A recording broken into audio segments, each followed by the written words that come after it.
No now class अब देखते हैं like wise when you arrange your school books in a certain order. जब आप अपनी स्कूल बुक्स को एक सर्टेन ऑर्डर में अरेंज करते हैं, it becomes easier for you to handle them. उन्हें हैंडल करना कितना ईजियर हो जाता है। You may classify them according to subjects. तो उन्हें सब्जेक्ट के अकॉर्डिंग आप क्लासीफाई कर सकते हो। जंक डीलर देखिए किस तरह अपने वर्क को क्लासीफाई कर रहा है, जैसा कि अभी पिछले वीडियो में आपने जाना। Oh no it is an utter chaos. Utter chaos का मतलब एक डिस्टरबेंस कहलाता है जो क्लासीफाई नहीं है। सब्जेक्ट ऊपर जो बात हो रही थी, where each subject becomes a group और ए क्लास। तो हर सब्जेक्ट एक ग्रुप या क्लास बन जाता है। So when you need a particular book on history, कि जब आपको किसी हिस्ट्री की पर्टिकुलर बुक की ज़रूरत होती है, for instance all you need to do is to search that book in the group. जो कुछ आपको सर्च करने की जरूरत पड़ती है, तो हिस्ट्री ग्रुप में आप बुक को निकालेंगे। हिस्ट्री बुक एक तरफ रखी हुई है, साइंस के अलग हैं, मैथ के अलग हैं, जी के अलग हैं। Otherwise you would have to search through your entire collection to find the particular book. तो किसी एक पार्टिकुलर बुक को फाइंड करने के लिए आपको पूरे कलेक्शन में सर्च करना पड़ता है जिसकी आप तलाश कर रहे हैं, you are looking for. While classification of objects और थिंग्स, किसी भी थिंग्स और ऑब्जेक्ट को क्लासीफाई करने के लिए सेव्स आवर वैल्यूबल टाइम, जो हमारे वैल्यूबल टाइम को बचाते हैं, and efforts. It is not done in an arbitrary manner, जो एक किसी भी डिस्टर्बेंस मैनर में नहीं किया जाता।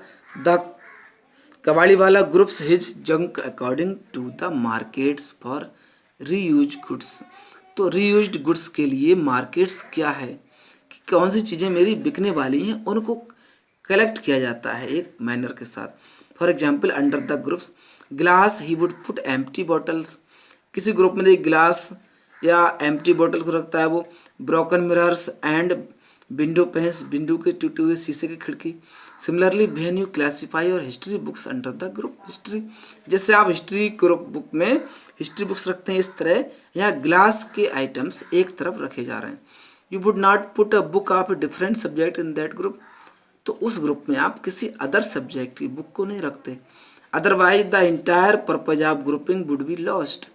तो ग्रुपिंग का पूरा पर्पज ही फिनिश हो सकता है। क्लासिफिकेशन देयरफॉर इज अरेंजिंग और ऑर्गेनाइजिंग थिंग्स इनटू ग्रुप्स और classes based on some criteria. तो क्लासिफिकेशन क्या है? अरेंज करना, ऑर्गेनाइज करना या थिंग्स को किसी ग्रुप में या क्लासेस में, इसके लिए कुछ क्राइटेरिया होते हैं। एक्टिविटी आपको करनी है। यहाँ पर देखिए रॉ डाटा क्या होता है, नेक्स्ट पॉइंट है रॉ डाटा। लाइक द कबाड़ी वाला जंग, कबाड़ी वाला की जंग की तरह द अनक्लासिफाइड डाटा और raw data are highly disorganize. जो अनक्लासिफाइड डाटा होता है या रॉ डाटा, वो सबसे ज़्यादा डिसऑर्गेनाइज होता है। They are often very large and cumbersome to handle. वे बहुत ही बड़े और उन्हें हैंडल करना बहुत ही भारी भरकम होता है। कम्बरसम मीन्स बहुत भारी work. To draw meaningful conclusions from them, उनसे एक मीनिंगफुल कंक्लूजन निकालने के लिए it is a tedious task, ये बहुत ही हार्ड टास्क बन जाता है। Because they do not yield to statistical methods easily, क्योंकि वे आसानी से स्टेटिस्टिकल मेथड्स यील्ड नहीं करते। Therefore proper organization and presentation of such data is needed. इसलिए ऐसे डाटा की प्रॉपर ऑर्गेनाइजेशन और प्रेजेंटेशन की ज़रूरत पड़ती है before any systematic statistical analysis is undertaken. तो जिससे पहले कोई भी सिस्टमेटिक स्टेटिस्टिकल एनालिसिस किया जाए। Hence after collecting data, data collect करने के बाद the next step is to organize. अगला स्टेप क्या है? ऑर्गेनाइज करना। And present them in a classified form, और उन्हें एक क्लासिफाइड फॉर्म में प्रेजेंट करना होता है। ठीक एग्जाम्पल पे आते हैं। Suppose you want to know the performance of students in mathematics. अब मैथमेटिक्स में आप स्टूडेंट की परफॉर्मेंस जानना चाहते हैं। You have collected data on marks in mathematics of 100 students of your school. तो आपने अपने स्कूल के 100 स्टूडेंट्स के मार्क्स का डाटा कलेक्ट किया है। If you present them as a table, अगर आप उनको एक टेबल में प्रेजेंट करें, they may appear something like table 3.1। तो इस तरह 100 स्टूडेंट के मार्क्स आपको दिखाई देंगे इस टेबल में।